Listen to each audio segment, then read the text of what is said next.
시대적 구세주라고 하는 말을 들어보셨죠? Savior of an era라고 하는 말, 성경적으로는 노아라든지 아브라함이라든지 모세와 같이, 물론 예수님께서 오직 한 분이 구세주이시죠. 그러나 모든 세대에 하나님께서 또 구세주적인 일꾼으로 쓰시는 사람들이 있었다고 하는 거예요. 하나님이 부르셔서 악한 세대, 악의 세력에 억압되어 있는 인류를 하나님의 공의와 긍휼로 구원하시기 위해 하나님의 구원의 동력자로 부름을 받아 쓰임을 받은 인물들이었습니다.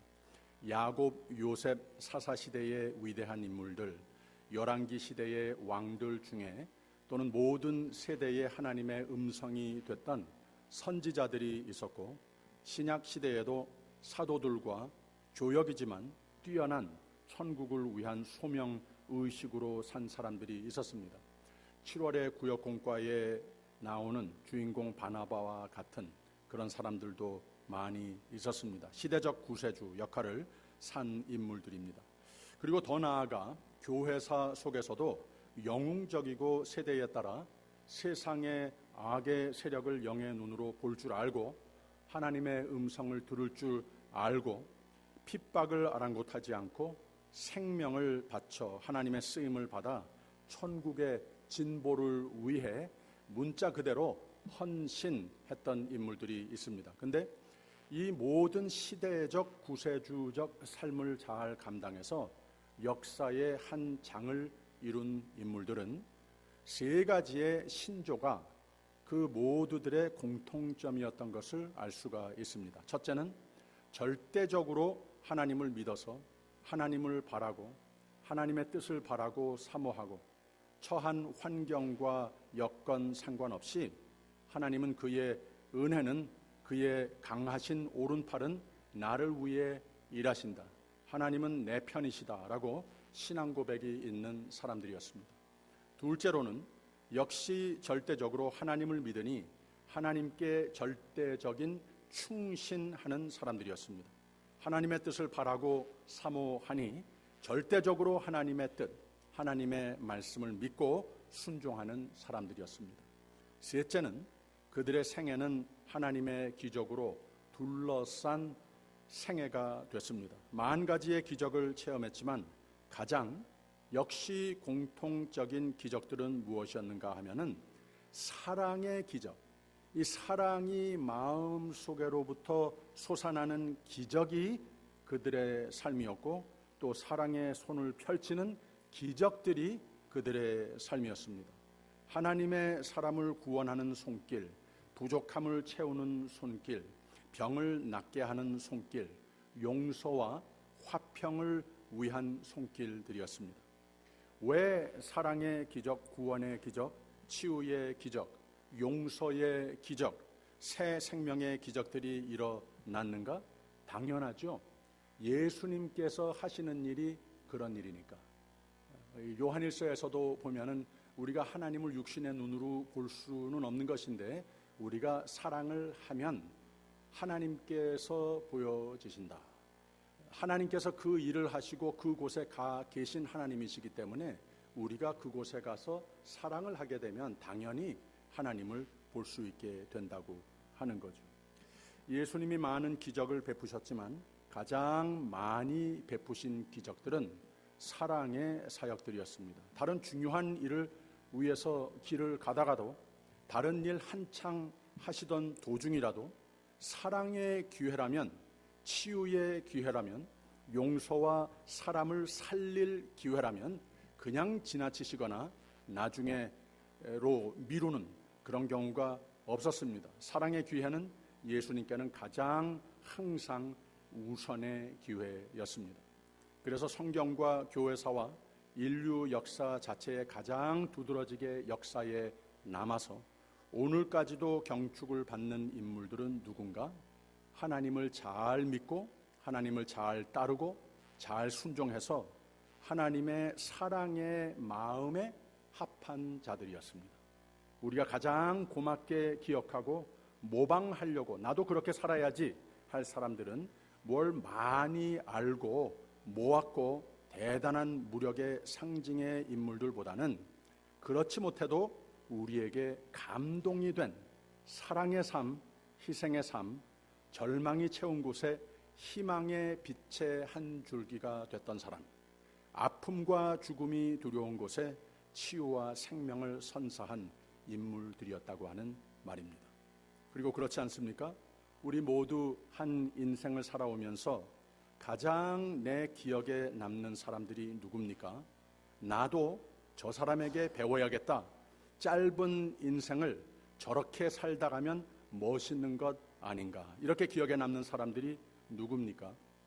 제 짐작인데 사회에서 유명해진 엔터테이너라든지 대단한 거부가 됐던 사람들, 나에게 한때 부러움의 대상이 됐던 사람들, 이런 사람들이 아닐 겁니다. 나도 저렇게 살아야 되겠다라고 그런 사람들 별로 우리의 생각에 남지 않습니다. 우리의 기억에 오래 남는 사람은, 고맙게 생각하는 사람은 어떤 사람인가? 그 사람 참 좋은 사람이었지. 그립다. 좀 더 오래 내가 곁에 모시고 살았었더라면 내게 큰 유익이 되셨을 뿐인데 너무 아깝다. 너무 일찍 가셨다. 이런 사람들이 나의 기억에 오래 남지 않습니까? 이런 사람들을 가리켜 시대적, 구세주적 인생을 사신 분들이라 하는 겁니다. 이렇게 기억이 되는 생애가 누구보다 복된 생애가 아니겠습니까? 서론이 좀 길었습니다마는 걱정 마십시오. 대신 본론이 오늘은 좀 짧습니다. 오늘의 말씀에 등장하는 엘리사가 바로 시대적 구세주적 인생을 산 사람이었습니다. 엘리사가 가장 처음에 등장하고 그의 스승 엘리야가 승천하기 전에 마치 솔로몬이 왕으로 등극하면서 하나님께 간구했던 기도문과 비슷한 요구를 엘리야에게 했습니다. 솔로몬이 나에게 부도 필요 없고 대단한 권력도 필요 없고 하나님께서 제목이 어떻게 됐던지 간에 왕이 됐던 하인이 됐건 하나님의 종이요 이 백성의 종이 됐으니 이걸 잘해야 되겠으니 나에게 지혜를 주시옵소서 기도하지 않았습니까? 이 엘리사도 엘리야에게 똑같은 요구를 했습니다. 당신의 영감에 갑절을 나에게 축복해 달라고 그랬습니다. 욕심이 있어서 당신보다 갑절이나 위대한 선지자가 되게 해 주시옵소서 이런 말을 한 게 아니라 세세대대로 세상은 점점 더 악해가니 갑절로 악해가니 이것을 대응할 수 있는 하나님의 종으로서 승리할 수 있는 하나님의 사람들을 믿음으로 잘 지킬 수 있는 리더가 되기 위해서 나에게는 갑절의 영감이 필요합니다. 이렇게 부탁을 한 거예요. 그래서 그 권위의 영감을 받았는데 국가적인 차원의 기적을 일으키기도 했지만 가장 첫 부분에 매우 개인적인 필요에 쓰임을 받는 4가지의 기적이 기록됐는데 바로 이것이 4장의 내용입니다. 이런 작은 일은 딴 제자들이 해도 될 만한데 엘리사가 좀 국가적인 차원에서 빅 스케일에서 모든 일은 하고 좀 사소한 일들은 개인을 좀 신방하고 그들에게 사랑을 베푸는 일들은 제자들이 좀 했어도 됐음직한데 그렇게 안 했다고 하는 거예요. 엘리사가 아주 자상하게 그들의 특유한 필요를 채우고 죽은 자를 살리고 목이 마르다고 하는 사람은 그들에게 먹을 수 있는 물을 제공하고 또 100명의 큰 무리가 배고파하는 상황에서 지나치지 못하고 보리떡 2개와 채소 1자루를 가지고 그들을 먹였습니다. 대단한 구약의 오병이어의 기적이 일어난 겁니다. 그래서 성경의 다른 위대한 인물과 아울러 왜 엘리사가 위대했는가? 왜 좋은 기억에 남아지는 인물이 됐는가? 거대한 장군이 돼서가 아니고 많은 무리를 거느리고 부리는 왕이나 높은 지위의 소유자가 돼서도 아니었고 대단한 머리, 지혜, 학문 이런 것 전혀 아니었습니다. 내게 갑절의 영감을 주소서. 즉 하나님 잘 믿는 사람 되겠습니다. 하나님 잘 순종하겠습니다. 그러니 성령이여 내게 육절로 충만하소서. 이렇게 기도한 사람이었어요.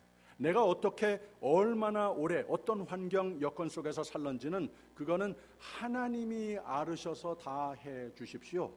단 아주 오래 살건 그렇지 않건 하나님 영광 드러내고 하나님 찬양하는 삶, 하나님 사랑 받는 삶, 하나님 사랑의 공구로 쓰임을 받는 삶은 돼야 하겠습니다. 이렇게 헌신한 사람이더라는 거예요. 그래서 시대적 구세주적 인물로 역사에 남는 것이고, 그 시대나 오늘에 이르기까지 성공의 인생의 롤 모델까지도 됐다고 하는 말입니다. 엘리사에게는 나라의 왕에게 불려가서 전쟁을 이길 수 있도록 애드바이저가 되는 중요한 일들도 했지만, 아주 작은 무의미해 보일 수도 있는 한 여인과 그의 애들, 아주 무의미해 보일 수도 있는데 이게 못지않게 자기에게 이 내셔널 스케일의 큰 일들 못지않게 나에게는 우선이 되고 귀한 일들이 됐다고 하는 말입니다. 그들의 아주 작은 고통, 엘리사에게는 이게 사랑의 사역이 그에게 우선이 된 사람이었습니다. 이 모든 기적을 왜 성경이 굳이 이 시점에서 엘리사의 기적들 중에 우선으로 귀한 기록으로 여겼는가? 모두가 사랑의 기적, 치유의 기적, 생명의 기적, 절망을 희망으로 바꾸는 기적이었기 때문에 그렇다고 하는 겁니다. 이 한 여인은 생도의 아내로서 부족한 가운데 살기도 했었지만 남편이 죽는 바람에 빚을 많이 져서 나쁜 체주가 아들들을 데려다가 종 삼겠다고 괴롭히는 겁니다. 엘리사가 오늘 말씀의 2절에 이렇게 말을 합니다. 엘리사가 저에게 이르되 내가 너를 위하여 어떻게 하랴? 내 집에 무엇이 있는지 내게 고하라. 저가 가로되 계집종의 집에 한 병 기름 외에는 아무것도 없나이다 그랬습니다. 이게 무심코 읽고 지나갈 수 있겠습니다만은 참 엘리사의 하나님의 종으로 또 모든 사람들을 사랑의 종으로 접근하는 방법론이 아주 효율적인 방법론을 여기서 발견합니다. 우선 큰 관심을 가지는 것을 볼 수 있고, 어떻게 하랴라고 물어봅니다. 해결해 주겠다고 하는 뜻입니다. 왕이 도움을 청했던 것 못지않게 중대시 여기는 관심을 보여줬다고 하는 거예요.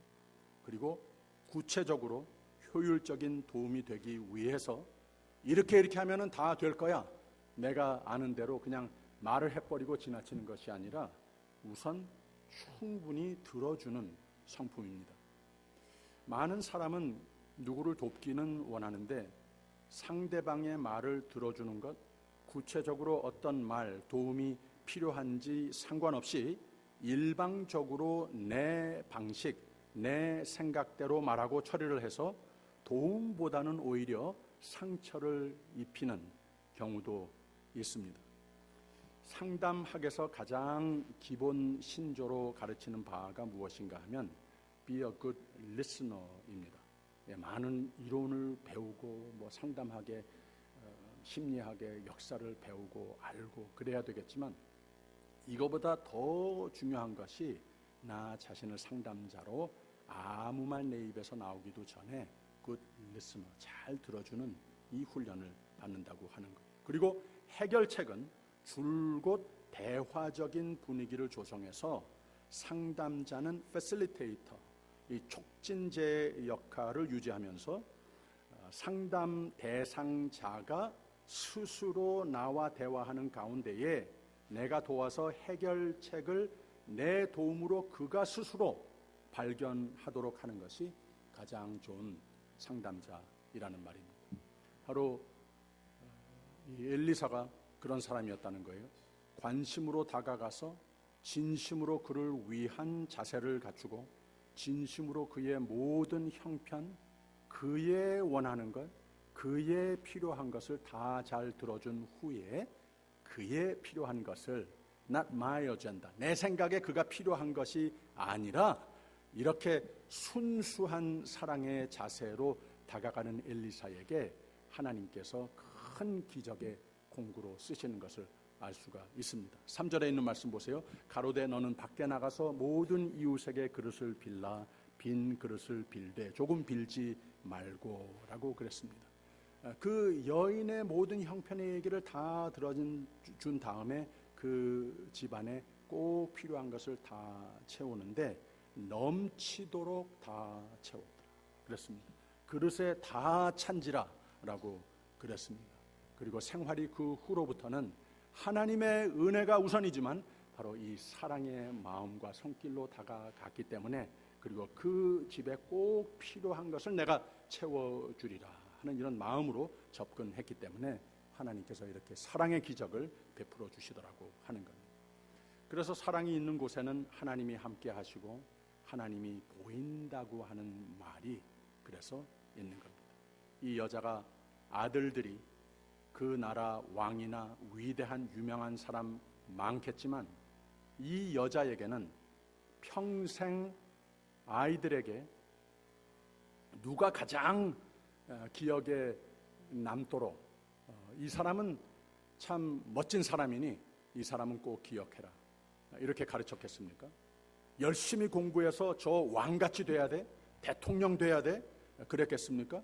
아마도 이 사랑의 기적의 손길을 체험한 이 집안, 이 여인은 야, 저 사람 엘리사 참 고맙지. 너희도 최고 좋은 학교 가서 최고 좋은 직업 가지지 않아도 괜찮아. 사람이 성공의 인생이 되고자 한다면 저 사람 잘 봐. 저렇게 사는 거야. 아마 그렇게 가르치지 않았을까 생각을 합니다. 사랑의 종류들은 예수님께서 우리에게 본을 보여주신 것으로부터 시작을 해서 성경의 위대한 시대적 구세주적 인물들의 삶의 내용을 들여다보면 만 가지가 있습니다. 그러나 대표적인 것들은 용서, 베품, 치유, 복음, 나눔 그런 것들이었습니다. 이 용서라고 하는 것에 대해서 한마디 언급하고 싶은데 누구를 용서를 해주면 그러면 그가 무언가에 묶여져 있던 것에서 풀어준다. 이렇게 생각을 많이 합니다. 내가 그래서 용서를 해준다. 자유를 준다. 근데 사실은 자유라고 하는 것은 어디에 묶여 있었던 것의 경험은 용서를 하지 못한 나에게 있었던 것이다. 오히려 용서를 함으로써 물론 상대방에게 자유를 제공해주는 은혜도 있지만 오히려 더 큰 자유는 나에게, 나를 위한 용서인 것이다. 금주의 새벽 예배 때는 두 가지 이야기 나눈 것을 제가 오늘 아침에 좀 언급하기를 바랍니다. 믿는 사람이 샬롬이라고 하는 인사를 자주 하죠. 얼굴을 맞대고 만나서도 샬롬하기도 하고 전화 그리팅 소리를 들어보면은 샬롬 누구누구입니다. 메시지 남겨주세요. 이렇게 말을 합니다. 또는 이메일이나 문자를 쓰고 마지막에 샬롬이라고 끝 인사를 하는 분들도 있습니다. 근데 샬롬이라고 하는 인사가 참 좋은 인사인데 원래 히브리 사람들이 그 인사를 주고 받을 때 어떤 의미를 지녔는지 잘 알 필요가 있습니다. 그냥 단순히 안녕하세요, 안녕하시길 바랍니다 하는 말 정도가 아니라 샬롬 하고 인사를 했으면 평화, 평강, 안녕이라고 하는 뜻인데 서로 그 말로 인사할 때에는 오늘 샬롬, 오늘 평안 안녕하시기를 바랍니다. 그리고 나에게서 그 인사를 들으셨으니 내가 더욱 꼭 샬롬의 하루가 되도록 책임지겠습니다. 이런 뜻으로 인사하는 거라는 말입니다. 그래서 여러분 샬롬이라고 하는 인사 참 좋은 인사인데 이 뜻을 잘 이해하고 정말 그 상대방 오늘 나를 만났으니 내가 좋은 하루가 되도록 내가 오늘 책임진다. 이런 자신 없으면은 샬롬 샬롬 인사 막 하면은 안 되는 겁니다. 고로 교회 바깥으로 나아가 가정에서는 물론 직장이나 하물며 길 가다가 스트레인저를 만나도 평화가 필요한 사람을 만나면, 안녕치 못한 사람을 만나면 그들에게도 사랑의 손길을 내밀 줄 아는 소금과 빛과 같은 삶, 예수의 사랑의 흔적이 나타나는 삶이 돼야 하는 겁니다. 이게 바로 샬롬의 의미이고, 믿는 사람들이 샬롬이라고 인사를 주고받을 수 있는 특권이자 의무라고 하는 겁니다. 세계적으로 또 가난한 자, 믿음을 모르는 자, 여러 가지 종류의 억압에 처한 자들을 위해 가슴에 품고 기도하며 기회가 닿으면 거기도 사랑의 손길을 펼 줄 아는 사람들이 그리스도인입니다. 이게 교회입니다. 예수가 기뻐 머리가 되시는, 감히 예수의 몸이라고 우리 자신을 부를 수 있는 교회가 되고자 한다면 이런 샬롬의 신앙 고백이자 하나님의 샬롬을 감사하기도 하지만 이 샬롬의 엑스텐션의 교회와 성도도 돼야 한다고 하는 거죠. 우리 교회가 그런 천국의 예표 같은 교회가 돼서 저는 참 감사하고 기쁩니다. 우리 성가대도 참 그렇습니다. 참 은혜로운 찬양을 하지만 그 뒤에 서로 얼마나 사랑으로 하나로 뭉쳐있는지 모릅니다. 바로 그것이 있기에 하나님을 찬양할 때마다 하나님도 기뻐 흥명하시고 우리 모두도 큰 은혜를 받는 겁니다. 그리고 이런 사랑의 분위기는 우리 당회에도 그렇고 교회를 이루고 있는 모든 각 부서에도 마찬가지입니다. 서로 무턱대고 사랑하고 이런 모든 아름다운 사랑의 분위기 속에서 동력을 해서 저는 참 감사한 마음이 항상 있습니다.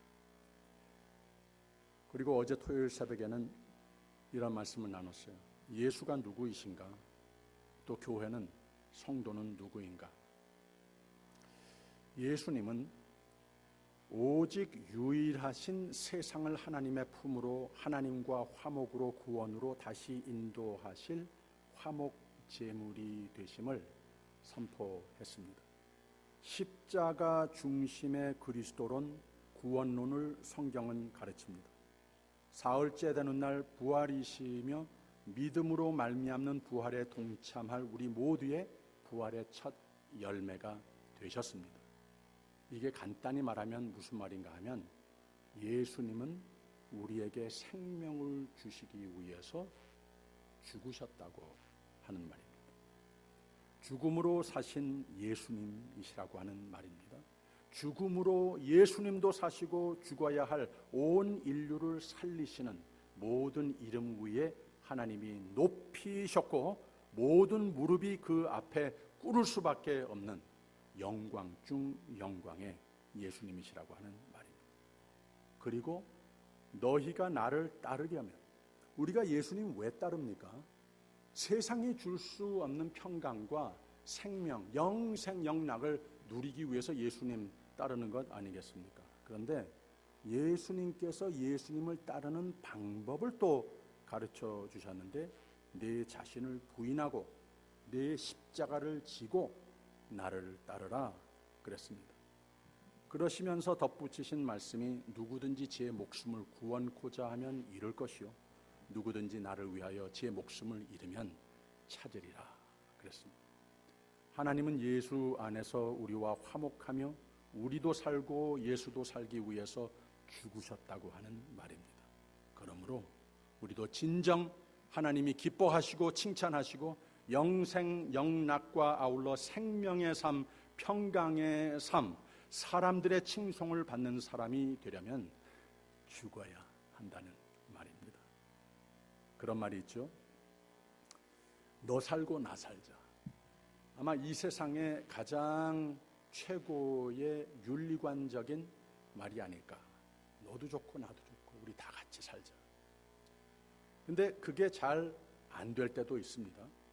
그래서 더 실질적으로 우리가 사는 신조를 가만 뒤돌아보면 너 죽고 나 살자, 이런 자세들이 종종 또 보입니다. 근데 하나님 사람은 어떤 사람이 되어야 하는 것인가? 나 죽고 너 살자. 이런 신조로 사는 사람들입니다. 에? 그러면 나 죽는데? 이렇게 생각이 들 수 있지만 바로 그거라는 거죠. 나 죽고 너 살자 신조로 사는 사람은 샬롬의 삶이 비로소 될 수 있다는 거예요.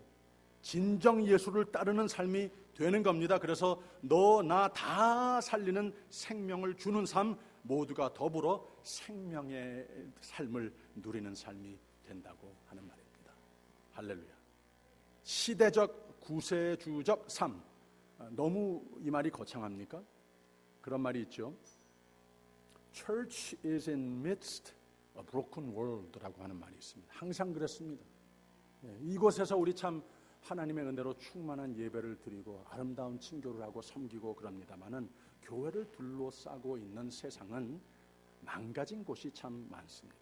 사회가 기본 윤리 도덕성을 자신할 수 없는 세대가 됐습니다. 정치계도 경제도 교육계도 많이 손상을 입었습니다.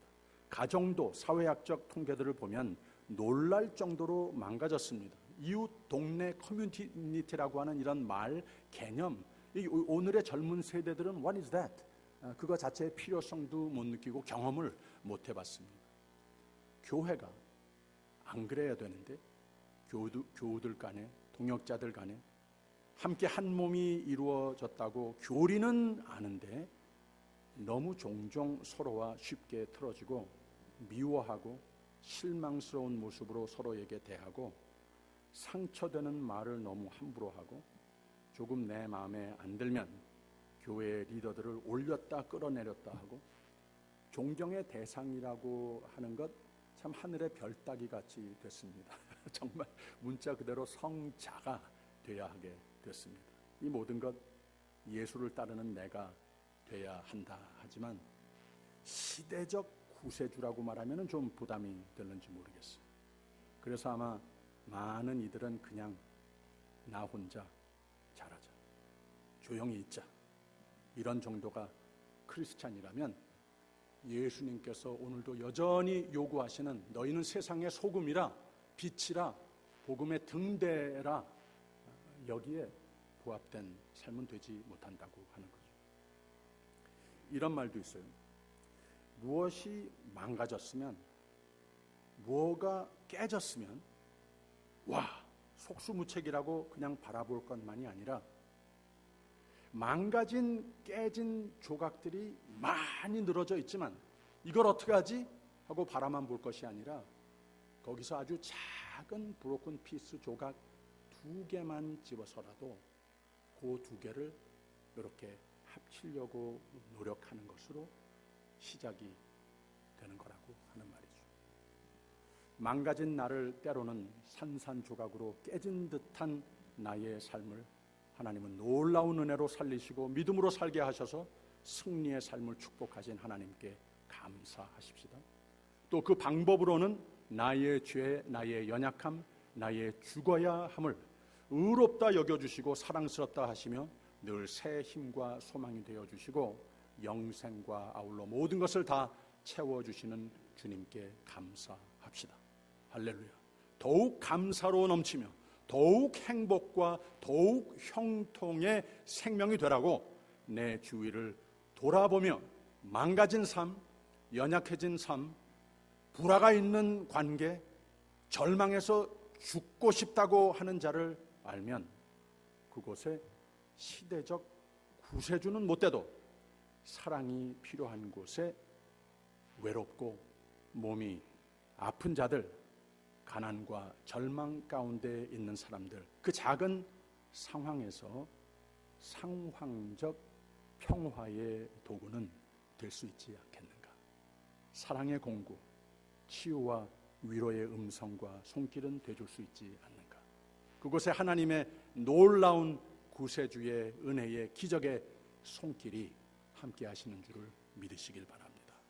화평케 하는 자는 하나님이 특별히 평강의 삶으로 축복하십니다. 사랑의 공구로 쓰임을 받는 삶은 하나님의 아들이라 일컬어 귀하게 여기시며 그 그 삶에 늘 큰 은혜로 보이시게 하심을 믿으시기를 바랍니다. 이런 사람이 되시기를, 이런 교회가 되시기를 주님의 이름으로 축원합니다. 기도하겠습니다. 주님, 저를 당신의 도구로 써 주소서. 미움이 있는 곳에 사랑을, 다툼이 있는 곳에 용서를, 분열이 있는 곳에 일치를, 의혹이 있는 곳에 신앙을, 그릇됨이 있는 곳에 진리를, 절망이 있는 곳에 희망을, 어두움이 있는 곳에 빛을, 슬픔이 있는 곳에 기쁨을 가져오는 자 되게 하여 주시옵소서. 위로받기보다는 위로하고 이해받기보다는 이해하며 사랑받기보다는 사랑하게 하여 주옵소서. 우리는 줌으로써 받고 용서함으로써 용서받으며 자기를 버리고 죽음으로써 영생을 얻기 때문입니다. 우리 위해 다 주신 예수님 이름으로 기도합니다.